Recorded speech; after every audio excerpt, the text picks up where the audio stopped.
Telangana BC JAC ఆధ్వర్యంలో ఈరోజు ఇక్కడ జరుగుతున్నటువంటి ఈ బీసీల ధర్మ పోరాట దీక్ష కార్యక్రమానికి అధ్యక్షత వహిస్తున్నటువంటి బీసీ సంక్షేమ సంఘం రాష్ట్ర కార్యనిర్వాహక అధ్యక్షులు శ్రీనివాస్ ముదిరాజు గారికి, అదేవిధంగా ఈ కార్యక్రమానికి అన్ని తానే ముందుండి నడిపిస్తున్నటువంటి బీసీ జేఏసీ వర్కింగ్ చైర్మన్ అయినటువంటి జాతీయ బీసీ సంక్షేమ సంఘం అధ్యక్షులు జాజుల శ్రీనివాస్ గౌడ్ గారు, అదేవిధంగా బీసీ కుల సంఘాల జేఏసీ చైర్మన్ అయినటువంటి కుందారపు గణేశాచారి గారు, వేదిక మీద మళ్ళా అదే మా బీసీ జేఏసీ కోఆర్డినేటర్ అయినటువంటి గుజ్జ కృష్ణ గారు, వేదిక మీద ఉన్నటువంటి అన్ని కుల సంఘాల నాయకులు, బీసీ సంఘాల నాయకులు అందరు కూడా, ఉద్యోగ సంఘాలందరూ కూడా నమస్కారం తెలియజేస్తూ, నా పేరు ఉప్పరి శేఖర్ సగర,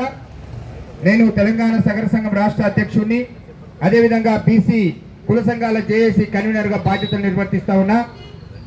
ఈరోజు ఈ రాష్ట్రంలో జరుగుతున్నటువంటి బీసీ ఉద్యమం ఏదైతే ఉన్నదో దీనికి ఎవడైనా శత్రువులు అంటే ఈ రాష్ట్రంలో ఉన్నటువంటి అన్ని రాజకీయ పార్టీల నాయకులు ఈ ఉద్యమంలో భాగస్వాములు ఎవడైతే కారో వాళ్ళే మాకు ప్రధాన శత్రువులుగా ఈరోజు కనిపిస్తా ఉన్నారు. మొన్న బంద్ నిర్వహిస్తే అందరు వచ్చి ఏషాలు వేసిండ్రు, అన్ని పార్టీల నాయకులు వచ్చిండ్రు, యాక్షన్ చేసిండ్రు, మేము మద్దతు మేము మద్దతు మేము మద్దతు, అందరూ యాక్షన్ చేసిండ్రు, మీడియా కనిపించిండ్రు, మేము బీసీలకు వ్యతిరేకం కాదని చెప్పి చెప్పుకునే ప్రయత్నం చేసిండ్రు. కానీ నిజమైన దొంగలు, నిజమైన రాజకీయ లబ్ధి కోసం కేవలం బీసీలను వాడుకుంటున్నటువంటి అన్ని రాజకీయ పార్టీలు ఈరోజు ఈ రాష్ట్రంలో మోసం చేస్తా ఉన్నాయి. ఈరోజు కాంగ్రెస్ పార్టీ ఈ రాష్ట్రంలో అసెంబ్లీలో చర్చ పెట్టి తీర్మానం చేసి గవర్నర్ ద్వారా రాష్ట్రపతికి పంపించిన తర్వాత అక్కడ ఆగిందని మాట్లాడుతూ ఉన్నారు. ఈరోజు రాహుల్ గాంధీ గారు మరి కామారెడ్డి డిక్లరేషన్ కు కట్టుబడి ఉన్నది పార్టీ అని చెప్పినటువంటి నాయకుడు పార్లమెంటు ముందు జంతర్ మంతర్ వద్ద ప్రత్యేక రైలు తీసుకొని పోయి ధర్నా చేస్తే పార్లమెంట్ లో ఇదే రాహుల్ గాంధీ గారు ఎందుకు మాట్లాడలేరు?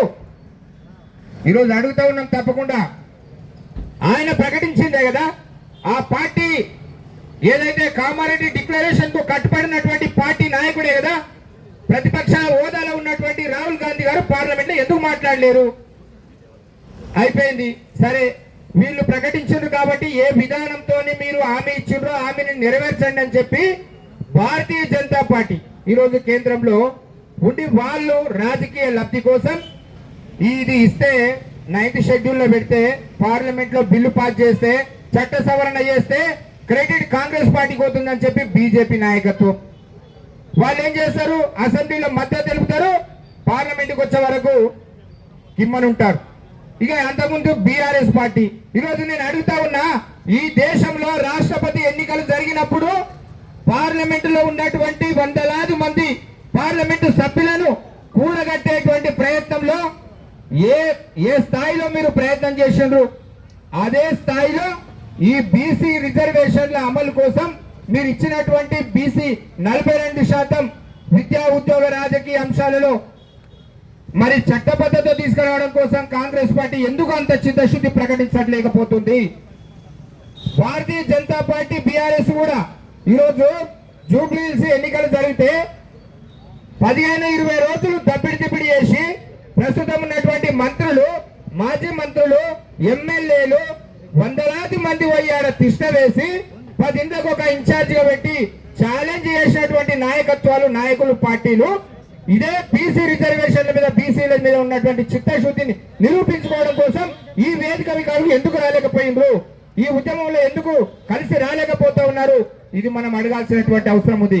కాబట్టి మనకు శత్రువులు రాజకీయ పార్టీలో ఉండేటువంటి అందరూ నాయకులే, అందరూ దొంగలే. ఈరోజు ఏ నాయకుడైనా కట్టుబడి ఉంటే పార్టీ సిద్ధాంతానికి కట్టుబడి ఉన్నప్పటికీ కూడా బీసీ సిద్ధాంతానికి ప్రయారిటీ ఇవ్వాల్సినటువంటి అవసరం ఉంది. లేకపోతే భవిష్యత్తులో అన్ని రాజకీయ పార్టీలను వాళ్ళ యొక్క సంగతి ఏందో తేల్చడానికి మరి బీసీ సమాజం అంతా కూడా సిద్ధం కావాలని చెప్పి తెలియజేస్తూ ఈ బీసీల ధర్మ పోరాట దీక్ష ఏదైతే ఉందో భవిష్యత్తు కార్యాచరణ సీనన్న ఏది ప్రకటించినా కూడా అన్ని కుల సంఘాలుగా ఒక బీసీ కుల సంఘాల జేఏసీ కన్వీనర్ గా నేను చెప్తా ఉన్నాను. అన్ని బీసీ కుల సంఘాలందరూ కూడా కలుపుకోవే ముందుకెళ్తామని చెప్పి తెలియజేస్తూ ఈ అవకాశం కల్పించినందుకు ధన్యవాదాలు తెలియజేస్తూ సెలవు తీసుకుంటాను. థ్యాంక్ యూ అన్న. ఇప్పుడు కుల సంఘాలు, ఎందుకంటే కుల సంఘాల జేఏసీ తరఫున ఒక్కరే